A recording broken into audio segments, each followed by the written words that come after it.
Hai hai hai, halo semua, kenalin aku Fradia Rostiana Jayadi, mahasiswi Universitas Sanggumi Ruwajurai, Fakultas Ilmu Sosial dan Ilmu Politik, Program Studi Administrasi Negara. Di sini kita akan bahas tentang demokrasi di Indonesia. Yang pertama, kita akan mempelajari latar belakangnya terlebih dahulu, yaitu moboraksi adalah pemerintahan yang dikuasai oleh kelompok orang untuk kepentingan kelompok yang berkuasa, bukan untuk kepentingan rakyat. Demokrator ialah kekuasaan yang terpusat pada seseorang yang berkuasa mutlak atau otoriter, dan demokrasi adalah kekuatan rakyat atau suatu bentuk pemerintahan dengan rakyat sebagai pemegang kedaulatannya. Indonesia adalah salah satu negara yang menjunjung tinggi demokrasi untuk di Asia Tenggara. Indonesia adalah negara yang paling terbaik. Adapun yaitu rumusan masalahnya, yang pertama ada apa yang dimaksud dengan konsep demokrasi, yang kedua ada bagaimana pengertian demokrasi menurut para ahli, yang keempat adalah apa sajakah ciri-ciri demokrasi, yang kelima apa saja jenis dan prinsip demokrasi di Indonesia, dan yang terakhir bagaimana perkembangan serta pelaksanaan demokrasi di Indonesia. Dan tujuannya adapun yaitu tujuannya adalah untuk mengetahui demokrasi di Indonesia. Yuk, mari kita bahas sama-sama. Yang pertama yaitu ada konsep dasar demokrasi. Ketika ada yang mendefinisikan demokrasi secara ideal atau juga disebut sebagai definisi populistik tentang demokrasi, yakni sebuah sistem pemerintahan dari, oleh, dan untuk rakyat, maka pengertian demokrasi demikian tidak pernah ada dalam sejarah umat manusia. Lanjut, yaitu tentang pengertian demokrasi menurut ahli.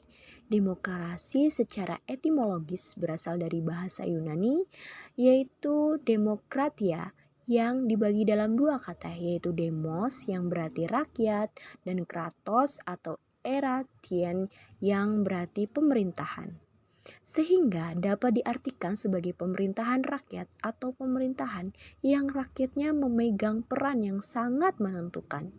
Abraham Lincoln. Menurut Abraham Lincoln, demokrasi is government of the people, by the people, and for the people. Demokrasi adalah pemerintahan dari rakyat, oleh rakyat, dan untuk rakyat. Nih, ada ciri-ciri demokrasi juga loh. Demikian demokrasi rakyat atau proletariat atau komunis, yaitu demokrasi yang cenderung kepada kepentingan umum dalam hal negara ini, sehingga hak-hak politik rakyat dan kepentingan perseorangan kurang diperhatikan. Dilihat dari perkembangan paham demokrasi klasik, yaitu paham demokrasi yang menitik beratkan pada peringatan politik kekuasaan atau politik pemerintahan.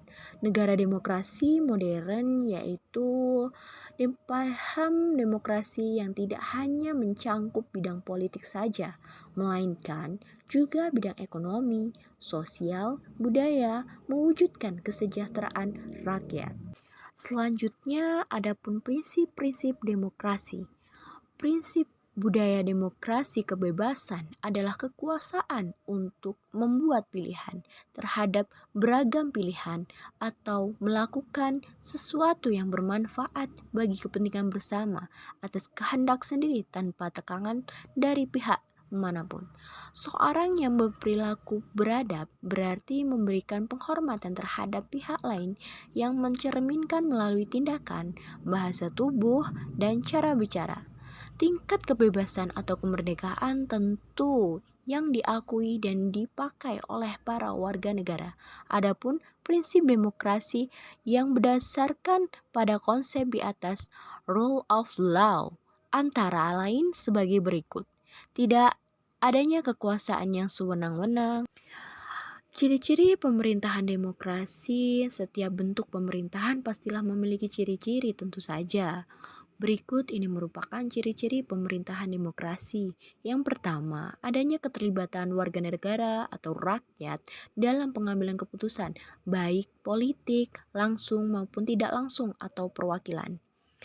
Ada persamaan hak bagi seluruh warga negara dalam segala bidang. Ada pula kebebasan dan kemerdekaan bagi seluruh warga negara. Dan yang terakhir, adanya pemilihan umum untuk memilih wakil rakyat yang duduk di lembaga perwakilan rakyat. Adapun landasan demokrasi di Indonesia, alinea ketiga yang berbunyi, atas berkat rahmat Allah yang Maha Kuasa dan dengan didorongkan oleh keinginan luhur supaya berkehidupan kebangsaan yang bebas. Pasal 24 dan pasal 25 yaitu tentang peradilan yang merdeka. Adapun perkembangan demokrasi di Indonesia, demokrasi merupakan pilihan satu-satunya bagi bangsa Indonesia karena memang tidak ada bentuk pemerintahan atau sistem politik lainnya yang lebih baik yang dapat dipakai untuk menggantikan sistem politik Orde Baru yang otoriter. Langkah selanjutnya adalah amandemen Undang-Undang Dasar 1945 yang bertujuan untuk menegakkan demokrasi secara nyata dalam sistem politik Indonesia. Demokrasi pada tingkat pemerintahan pusat dilakukan bersamaan dengan demokrasi pada tingkat pemerintahan daerah, meliputi provinsi, kabupaten, dan kota. Oleh karena itu, beralasan untuk mengatakan demokrasi di Indonesia semenjak 1998 juga telah menghasilkan demokrasi pada tingkat pemerintah daerah sesuai dengan perkembangan demokrasi di tingkat pusat, di tingkat provinsi, juga di tingkat kabupaten dan kota. Dilakukan penguatan kedudukan dan fungsi tersebut mempunyai kedudukan yang sama dengan gubernur. Berbagai demonstrasi dilakukan oleh kelompok-kelompok masyarakat tidak hanya di kota-kota besar tetapi juga pelosok-pelosok desa di Indonesia. Rakyat semakin menyadari hak-hak mereka sebagai mana mereka terhadap praktek-praktek penyelenggaraan pemerintahan yang tidak benar dan merugikan rakyat. Hal ini mengharuskan pemerintahan bersikap lebih peka terhadap aspirasi yang berkembang di masyarakat Indonesia. Dalam perkembangannya, demokrasi di Indonesia dibagi dalam beberapa periode berikut. Pelaksanaan demokrasi pada masa revolusi 1945 sampai 1950, tahun 1945 sampai 1950, Indonesia masih berjuang menghadapi Belanda yang ingin kembali ke Indonesia. Pada saat itu, pelaksanaan demokrasi belum berjalan dengan baik karena masih adanya revolusi fisik. Pada awalnya, kemerdekaan masih terdapat sentralisasi kekuasaan. Hal ini terlihat pada pasal 4 Aturan Peralihan Undang-Undang Dasar 1945 yang menyebutkan bahwa sebelumnya MPR, DPR, dan DPA dibentuk menurut undang-undang ini. Segala kekuasaan dijalankan oleh presiden dengan dibantu oleh KNIP. Pelaksanaan demokrasi pada masa Orde Lama, masa demokrasi liberal 1950 sampai 1959. Pada masa demokrasi ini, peranan parlemen, akuntabilitas politik sangat tinggi, dan perkembangan partai-partai politik. Akan tetapi, praktik demokrasi pada masa ini dinilai gagal disebabkan demikiannya partai politik, landasannya sosial ekonomi yang masih sangat lemah. Masa demokrasi terpimpin, pengertian demokrasi terpimpin menurut TAP MPRS nomor 7 MPRS 1965 adalah kerakyatan yang dipimpin oleh hikmat kebijaksanaan dalam permusyawaratan perwakilan yang berintikan musyawarah untuk mufakat serta gotong royong di antara semua kekuatan nasional yang progresif, revolusioner, dengan berporoskan nasakom.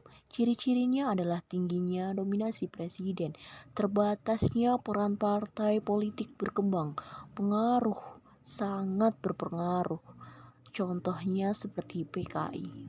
Pelaksanaan demokrasi Orde Reformasi 1998.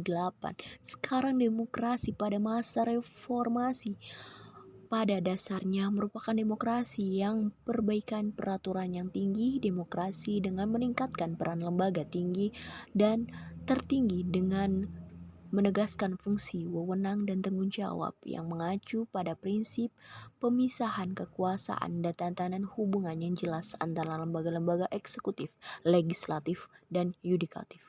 Di sisi lain, ada juga ahli yang berpendapat tentang pelaksanaan demokrasi di Indonesia, yaitu menurut Azyumardi Azra.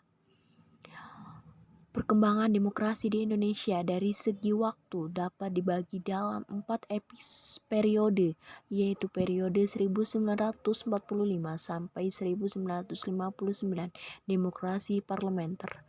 Menurut Muhammad Rusli Karim, rezim Orde Baru ditandai oleh dominannya peranan ABRI, birokrasi, dan strenlasi, pengambilan keputusan politik, pembatasan peran dan fungsi politik, campur tangan pemerintah dalam persoalan partai politik dan publik, masa mengembang monotalitas ideologi negara dan inkorporasi lembaga non-pemerintahan periode 1998 hingga sekarang, yaitu reformasi. Oleh karena itu, di sini dapat disimpulkan bahwasanya perkembangan demokrasi di Indonesia dimulai dari demokrasi perwakilan atau representatif demokrasi pada masa revolusi 1945 hingga 1950. Setelah itu demokrasi liberal pada masa Orde Lama 1950 hingga 1959. Kemudian beralih ke demokrasi terpimpin yang juga pada masa Orde Lama 1959 hingga 1966. Setelah demokrasi terpimpin, beralih lagi demokrasi Pancasila pada Orde Baru, yaitu 1966 hingga 1998. Pada Orde Reformasi 1998 hingga sekarang. Demokrasi yang digunakan adalah demokrasi reformasi. Terima kasih semuanya yang sudah mendengarkan presentasi dari saya. Dan kurang lebihnya saya mohon maaf yang sebesar-besarnya. Dan saya ucapkan sekali lagi terima kasih dan sampai berjumpa di lain waktu. Bye-bye.